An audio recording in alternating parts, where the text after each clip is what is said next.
మన తెలంగాణలో కూడా తప్పుడు లెక్కలు పెట్టి దీన్ని కాంగ్రెస్ పార్టీ ఎమ్మెల్యేలు కాంగ్రెస్ పార్టీ నాయకులు ఏదో ఒక పని చూపించి దీని ద్వారా లబ్ధి పొందుతున్నారు.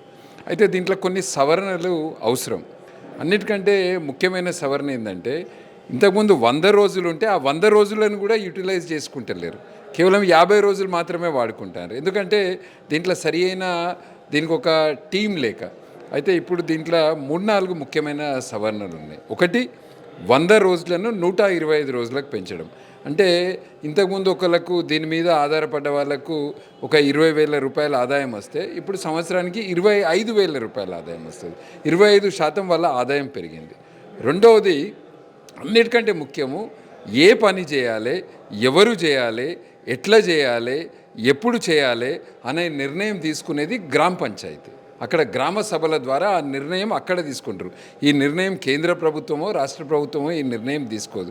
ఇది గ్రామ పంచాయతీ ద్వారానే నిర్ణయం తీసుకుంటారు. ఎవరికి జాబ్ కార్డ్స్ ఇవ్వాలి, ఏ పనులకు దరఖాస్తులు పెట్టాలి, ఇవన్నీ కూడా మొత్తం అన్నీ కూడా గ్రామ పంచాయతీలకు ఇవ్వబడ్డది.